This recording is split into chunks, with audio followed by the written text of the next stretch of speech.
Tema kita pagi ini adalah komunitas orang percaya. Kalau bicara tentang komunitas, komunitas banyak. Ada komunitas sepeda, ada komunitas pendaki gunung, ya, ada komunitas bola dan lain sebagainya. Tetapi kita dalam dunia kekristenan, anak-anak Tuhan, ada juga komunitas. Mari kita baca firman Tuhan saudara dari Kejadian 2. Tuhan Allah berfirman, tidak baik kalau manusia itu seorang diri saja. Aku akan menjadikan penolong baginya yang sepadan dengan dia. Ayat ini berbicara bukan hanya berbicara terus-menerus tentang pasangan hidup. Ayat ini tidak juga berbicara terus-menerus tentang pernikahan. Tetapi ayat ini berbicara juga tentang kebutuhan Adam. Kalau berbicara tentang kebutuhan Adam, maka ayat di atasnya berkata, Adam sedih, Adam kesepian, Adam resah, Adam gelisah karena seorang diri. Tidak. Bahkan Adam pun dia tidak tahu kalau dia butuh penolong. Tetapi Tuhan berkata, berfirmanlah Tuhan bahwa tidak baik kalau manusia itu seorang diri saja.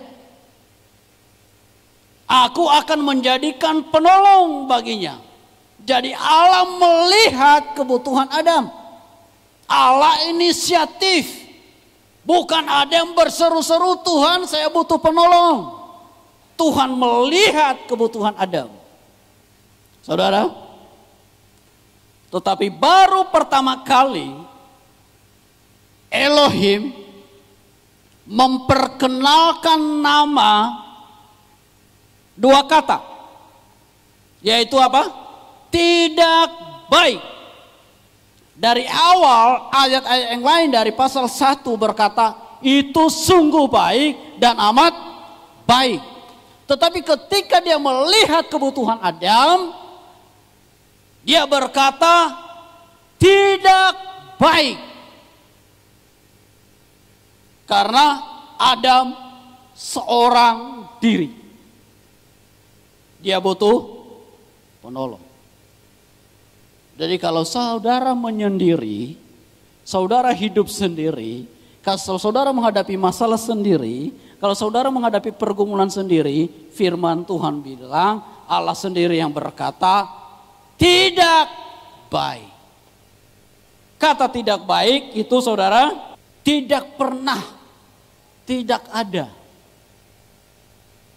Bahasa Ibrani law. Baik, cantik.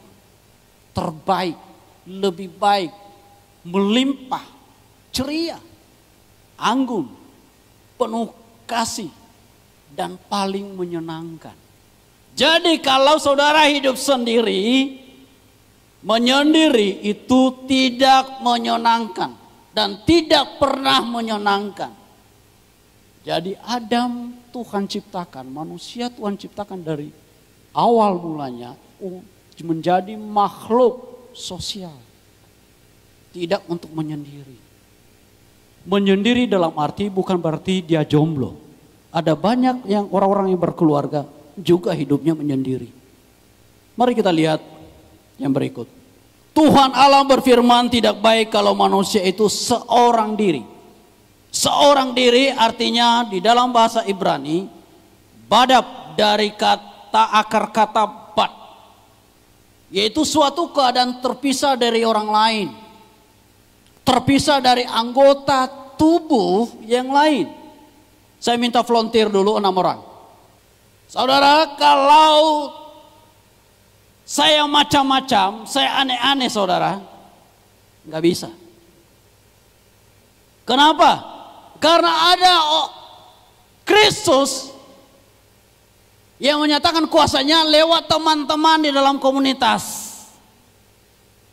Saya nggak bisa aneh-aneh saudara. Kenapa? Ada yang menegur, ada yang mengingatkan, ada yang menasihati. keadaan terpisah dari orang lain. Kalau saya terpisah, maka saya bisa macam-macam. Saya bisa aneh-aneh. Tidak ada yang bisa mendoakan saya, tidak ada yang bisa menopang, tidak ada yang bisa menegur, hidup semaunya. Tetapi dalam komunitas penolong, saya tidak bisa buat apa-apa. Maksudnya saya tidak bisa berbuat aneh-aneh. Kenapa? Ada orang-orang yang Tuhan pakai dalam komunitas untuk saling menjaga, saling menasihati, saling mendorong, saling menguatkan. Amin. Bahkan ketika saya jatuh sekalipun, ada orang-orang yang Tuhan pakai, teman-teman di komunitas, untuk menopang. Amin. Berikan kemuliaan bagi Tuhan. Jadi Tuhan tidak mau kita seorang diri. Tuhan mau kita hidup di dalam komunitas. Kenapa? Karena kita adalah makhluk sosial. Dan apa arti badab? Yang kedua, artinya adalah terpisah dari anggota tubuh lainnya. Kalau saya punya tangan terpisah dari tubuh saya, tangan ini jadi apa? Dia tidak dapat suplai aliran darah dari tubuh saya. Karena dia terpisah. Hidupnya tidak maksimal. Kenapa? Dia tidak memiliki komunitas. Itu sebabnya Tuhan berkata tidak baik manusia itu seorang diri saja. Aku akan menjadikan penolong baginya. Saudara, orang yang menyendiri, Amsal 18 ayat 1. Orang yang menyendiri mencari keinginannya, ya, amarahnya meledak terhadap setiap pertimbangan. Dia bergumul sendiri, dia mengalami tekanan sendiri, dia menghadapi sendiri, dia berpikir sendiri. Aku akan memberikan penolong. Penolong adalah Ezer. Ezer adalah orang yang mengelilingi, menjaga dan membantu. Seperti tadi. Orang yang mengelilingi, menjaga, membantu. Menjaga apa? Ketika Anda jatuh saudara, teman-teman Tuhan pakai untuk menopang saudara. Ketika saudara bergumul dalam gumulan doa, ada teman-teman yang dipakai Tuhan untuk berdoa buat saudara. Ketika saudara menghadapi masalah dalam keluarga, ada orang-orang komunitas saudara yang berdoa untuk keluarga saudara. Saling mendoakan, saling menopang, itu namanya Ezer. Saudara, bukan hanya dari awal Tuhan menciptakan manusia, Tuhan melihat bahwa manusia itu butuh namanya komunitas. Bukan hanya di dalam perjanjian lama. Tapi kalau kita lihat dalam perjanjian baru, maka inti dari perjanjian baru adalah berisi tentang Yesus. Tapi kalau kita berbicara tentang kekristenan, mulai dari gereja mula-mula, itu bahkan zaman Tuhan Yesus, itu berbicara intinya adalah komunitas. Inseus Christos. Yesus Kristus. Jadi saudara pernah lihat lambang ini, lambang ikan? Biasanya ada lambang ikan yang di belakang murid-murid lagi perjamuan kudus. Dan kita lihat di gereja-gereja kuno, itu ada lambang ikan. Dan lambang ikan ini saudara sudah ada pada abad pertama. Saudara, lambang ikan ini adalah logo komunitas orang-orang Kristen pada zaman perjanjian baru. Dulu dalam perjanjian baru itu orang-orang Kristen. Gereja mula-mula orang-orang Kristen itu dikejar-kejar. Bahkan dibunuh. Ingat kasus Paulus? Sebelum dia jadi Paulus, dibunuh. Bukan hanya dibunuh, disiksa, dikulitin, ditarik, dipanggang, digoreng, disalib. Itulah orang-orang yang mengalami penyiksaan pada zaman gereja mula-mula. Tetapi apa yang terjadi? Komunitas mereka nggak pernah berhenti. Di setiap rumah orang-orang Yahudi atau orang Yunani, itu adalah lambang bahwa di rumah itu ada komunitas orang-orang percaya pada sore hari. Jadi orang Yunani atau orang Yunani datang ke Yerusalem melihat lambang ini, berarti mereka tidak kaget lagi kalau mereka adalah orang percaya. Mereka tahu bahwa di rumah ini ada satu komunitas orang-orang percaya. Jadi saudara, kita dipanggil bukan hanya untuk jadi orang percaya. Saudara dan saya dipanggil bukan hanya kita percaya pada Sang Pencipta kita, pada Sang Yesus yang disalibkan 2000 tahun yang lalu, bukan. Tapi kita juga dipanggil untuk berkomunitas. Banyak orang percaya, banyak orang berpikir bahwa ketika dia percaya sama Tuhan, sudah dia dipanggil untuk percaya. Betul. Tapi kita juga dipanggil untuk berkomunitas. Kenapa? Karena kita adalah makhluk sosial. Komunitas anak-anak Tuhan sudah ada pada abad pertama. Bahkan pada waktu Yesus melayani, dan itu lebih banyak dipraktikkan pada awal gereja mula-mula. Yang kedua saudara, ada komunitas orang Yahudi yang terkenal di dunia, namanya Hafruta. Kalau berbicara tentang kepintaran, tidak ada lawan, namanya orang-orang Yahudi. Karena dari umur 5 tahun mereka udah ada tertanam dalam komunitas. Kalau mereka tidak ada di dalam komunitas, maka mereka berteriak. Oh Hafruta, oh Matuta. Oh itu berikanlah. Oh Hafruta, oh Matuta. Jadi mereka bilang, berikanlah Hafruta itu bagi saya. Kalau tidak, lebih baik saya mati. Itu prinsip orang Yahudi. Kenapa mereka tidak bisa hidup tanpa komunitas? Bahkan belajar pun harus komunitas. Maka metode pembelajaran orang Yahudi terkenal di dunia. Karena komunitas. Apakah mereka seperti orang Yahudi haus akan komunitas? Atau menganggap cuek terhadap komunitas? Tapi saya percaya kita di tempat ini adalah orang-orang, bukan hanya orang-orang percaya kepada Tuhan Yesus, tapi juga orang-orang yang hidup dan mau tertanam dalam komunitas. Amin. Amin saudara. Orang Israel, sekali lagi, mereka tidak bisa hidup sendiri-sendiri. Mereka mulai berkomunitas mulai dari umur 5 tahun. Orang berkata begini, buat apa komunitas? Kan saya sudah bergereja. Kan saya udah ikut ibadah dari awal sampai selesai. Betul? Tetapi ada survei bahwa ketika kita datang ke gereja, pertumbuhan iman kita itu hanya 5%. 5%. Selebihnya itu ada di dalam komunitas. Kenapa saudara? Kalau kita datang ke gereja itu baik. Tapi itu hanya satu arah. Di dalam komunitas kita saling sharing. Kita saling terbuka. Ada orang-orang yang jaga. Ada orang-orang yang Tuhan pakai untuk menjaga kita. Ada orang-orang yang Tuhan pakai untuk menasihati kita. Ada orang-orang yang Tuhan pakai untuk menegur kita ketika kita salah.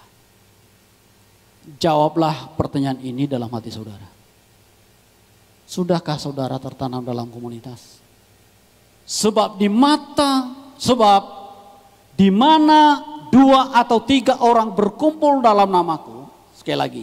Sebab di mana 2 atau 3 orang berkumpul dalam namaku, di situ aku ada di tengah-tengah mereka. Saudara, tidak semua komunitas, tidak semua perkumpulan Yesus hadir di tengah-tengah. Tetapi yang Yesus hadir adalah perkumpulan itu, komunitas itu dalam namanya. Dalam terjemahan lain bahwa sebab di mana 2 atau 3 orang berkumpul, memuliakan aku, meninggikan aku, fokus padaku, maka aku hadir di tengah-tengah mereka. Di komunitas yang ditinggikan, yang dibicarakan hanya satu, yaitu Kristus. Ketika kita berbicara tentang Kristus dalam komunitas, ketika kita tinggikan Kristus, maka apa yang terjadi? Dia hadir di tengah-tengah kita. Kenapa di tengah? Kenapa Yesus hadir di tengah-tengah? Karena di tengah-tengah adalah fokus perhatian orang. Fokus kita di dalam komunitas yang satu. Bukan gosip, bukan bicara kelemahan orang, bukan bicara tentang terus-menerus masalah. Masalah bisa di-sharingkan, tapi kita tidak fokus pada masalah. Tetapi fokus pada Sang Pemberi. Dia adalah pintu, dia adalah jalan. Siapa? Yesus. Kalau Tuhan hadir di tengah-tengah, apa yang terjadi? Kalau Yesus hadir di tengah-tengah komunitas kita, maka apa yang terjadi? Terobosan terjadi. Pemulihan terjadi. Sakit penyakit disembuhkan. Berkat Tuhan terjadi. Amin. Amin. Pelepasan terjadi. Perubahan terjadi. Saudara ingat, ketika orang-orang berdosa, ketika orang-orang yang tertangkap berzina, ketemu Yesus, hidupnya berubah. Orang itu hidupnya berubah. Ketika orang berdosa Zakheus, ketemu Yesus, hidup Zakheus berubah. Ketika Bartimeus yang buta, ketika ketemu Yesus, hidup Bartimeus berubah. Jadi kehadiran Yesus membawa perubahan. Saudara haus akan ini? Hiduplah dalam komunitas. Sekali lagi saya baca, demikianlah kamu bukan lagi orang asing dan pendatang, melainkan kawan sewarga dari orang-orang kudus dan anggota-anggota keluarga Allah. Saudara, Paulus menulis ini di jemaat Efesus. Efesus itu adalah kota, memiliki kota zaman dulu adalah kota internasional. Pusat perdagangan internasional. Jadi orang Romawi masuk di Efesus, orang Turki masuk, ya, orang dari beberapa belahan dunia masuk di Efesus. Kenapa? Efesus itu adalah tempat perdagangan internasional dan kota yang terkenal zaman itu. Orang-orang percaya di penjuru dunia datang ke Efesus. Paulus bilang, kamu bukan orang asing. Kamu bukan pendatang, melainkan kawan sewarga dan orang-orang kudus. Dan anggota-anggota apa? Siapa? Anggota-anggota keluarga Allah. Kamu bukan orang lain. Kamu satu komunitas dengan kita. Komunitas apa?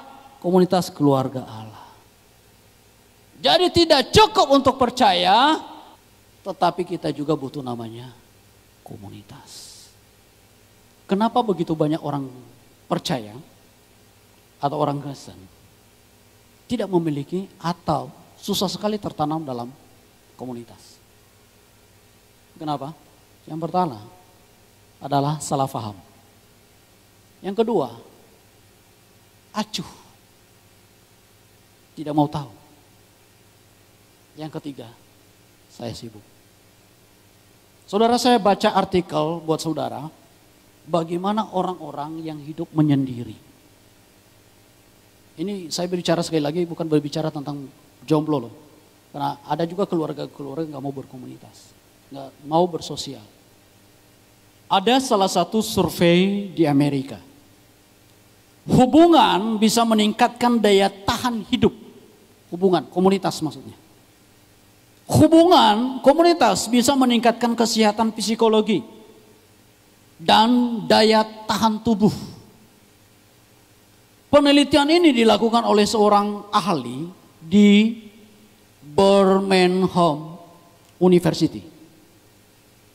Mereka melakukan penelitian rekam jejak kepada 3.800 orang. Dalam kurun waktu penelitian ini 7,5 tahun. Makanya mereka menemukan kesimpulannya bahwa hubungan bisa meningkatkan daya tahan hidup. Komunitas bisa meningkatkan kesehatan psikologi dan ketahanan fisik.